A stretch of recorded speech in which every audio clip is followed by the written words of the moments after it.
दोस्तों, इस वीडियो को देखने के बाद आप जानेंगे कि आलस्य क्या है, ये क्यों पैदा होता है, इसे कैसे खत्म किया जा सकता है। आलस्य अपनी सुविधा क्षेत्र में रहने की एक अवस्था है जहां व्यक्ति कर्म, श्रम आदि के प्रति अनिच्छा व्यक्त करता है। आलस्य करने वाला व्यक्ति आवश्यक कार्यों को करने के प्रति उदासीन बन जाते हैं। उनका किसी भी कार्य करने का मन नहीं करता अथवा उन कार्यों को अधूरा ही छोड़ देते हैं। ऐसे व्यक्ति केवल विभिन्न इच्छाएं एवं आकांक्षाएं रखते हैं, किंतु उन्हें पूर्ण करने के लिए कोई प्रयास नहीं करते। इस आलस्य का परिणाम यह होता है कि वह अपने मनोरथों को कभी पूर्ण नहीं कर पाते एवं जीवन में असफल हो जाते हैं। आइए इसे एक कहानी के माध्यम से समझते हैं। एक बार की बात है, एक व्यक्ति बहुत आलसी था और वह इसकी वजह से बहुत परेशान रहता था। उसे पता चला कि पड़ोस के एक गांव में एक बौद्ध भिक्षु प्रवचन कर रहे हैं। वह आलसी व्यक्ति बौद्ध भिक्षु के पास पहुंचा, उन्हें प्रणाम किया और उनसे बोला, भंते, मेरे पास बहुत आलसपन है, जिसकी वजह से मैं अपने जीवन में जो करना चाहता हूँ वह नहीं कर पाता। मुझे कुछ रास्ता दिखाएं। तो बौद्ध भिक्षु मुस्कुराए और उस आदमी से पूछते हैं, क्या तुम्हें पक्का विश्वास है कि तुम आलसी हो या तुम्हें आलस्य है? वह व्यक्ति कहता है, जी भंते जी, केवल मैं ही नहीं, मेरे पूरे गांव के लोग कहते हैं कि मैं आलसी हूँ। वह बौद्ध भिक्षु उस व्यक्ति से कहते हैं, परंतु क्या तुम्हारे पास इस बात का कोई प्रमाण है कि तुम वाकई आलसी हो? वह व्यक्ति बौद्ध भिक्षु से कहता है, जी भंते जी, मैं जानता हूँ कि व्यायाम करना मेरे स्वास्थ्य के लिए अच्छा है, लेकिन मैं चाह कर भी नहीं कर पाता हूँ, क्योंकि मेरा आलस मुझे सुबह जल्दी उठने ही नहीं देता। वह बौद्ध भिक्षु कहते हैं, अच्छा, तुम ऐसी हालत से परेशान हो? वह व्यक्ति कहता है, जी भंते जी। बौद्ध भिक्षु कहते हैं, परंतु क्या तुम जानते हो कि आलस्य होता क्या है? वह व्यक्ति कहता है, मैं ये तो नहीं जानता कि आलस्य का अर्थ क्या है, परंतु ये जो भी है बहुत बुरा है। वह बौद्ध भिक्षु कहते हैं कि सबसे पहले तो तुम यह समझो कि जो भी चीज़ प्राकृतिक रूप से मनुष्य के भीतर है उसका कोई ना कोई उपयोग है, वह बुरी या अच्छी नहीं है। आलस एक भाव है, एक विचार है, जिसे जाने अनजाने में हम खुद ही पैदा करते हैं। वह व्यक्ति पूछता है, परंतु वह कैसे? बौद्ध भिक्षु कहते हैं, आलस्य पैदा होने के दो कारण हैं, पहला शारीरिक और दूसरा मानसिक। जब हम शरीर को कोई ऐसा भोजन देते हैं जिसमें खुद के भीतर कोई जीवंतता नहीं है, तब हमारे शरीर के भीतर आलस्य पैदा होता है, क्योंकि यह शरीर ऊर्जा से चलता है और जिस तरह की ऊर्जा हम उसे देते हैं ये उसी तरह का बर्ताव करता है। शरीर के भीतर हमारे आलस का दूसरा कारण है गलत तरह से बैठना, गलत तरह से सोना और गलत तरह से चलना। हम इस बात का कभी ध्यान नहीं देते कि हमारे बैठने, लेटने और सोने की स्थिति सही भी है या नहीं। अगर तुम तथागत बुद्ध को देखोगे तब तुम पाओगे कि जब वह बैठते हैं तो उनकी रीढ़ की हड्डी बिल्कुल सीधी होती है।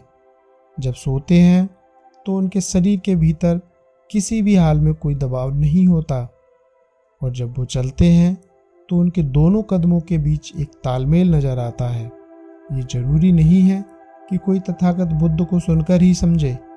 अगर कोई समझना चाहता है तो सिर्फ उन्हें ध्यान से देखकर भी बहुत कुछ समझा जा सकता है। शारीरिक स्तर पर आलस्य का तीसरा कारण है सुबह जल्दी न उठना। यह सुनकर वह व्यक्ति कहता है, हाँ भंते जी, मैं सुबह जल्दी नहीं उठ पाता। वह बौद्ध भिक्षु मुस्कुराते हैं और कहते हैं, तुम सुबह जल्दी तभी उठ सकते हो जब तुम रात को सोने का एक सही समय निर्धारित कर लोगे। प्रत्येक बौद्ध भिक्षु को अनुशासन का पालन करना होता है, क्योंकि अनुशासन हमारे जीवन में संतुलन लाता है। ज़्यादातर लोग अनुशासन को बुरा समझते हैं क्योंकि उन्हें लगता है कि अनुशासन उन्हें बांधता है, जबकि असल में यह है कि अनुशासन हमें बांधता नहीं बल्कि मुक्त करता है। तब वह व्यक्ति पूछता है, परंतु भंते शुरुआत कहाँ से करें? सही तरह से भोजन करने से, सही तरह से बैठने से, लेटने से, चलने से, जल्दी उठने से? बौद्ध भिक्षु कहते हैं, शुरुआत अभी से करो। जो भी तुम इस समय कर रहे हो उसे ध्यान से करो। पहले तुम मन के स्तर पर आज को समझो। वैसे ज़्यादा स्थितियों में मानसिक कारण ही आलस्य पैदा करता है। मानसिक आलस्य का पहला कारण है हमारे पुराने गलत विश्वास। हमें लगता है कि हम पिछली बार भी नहीं कर पाए थे, इसलिए इस बार भी हमसे नहीं होगा।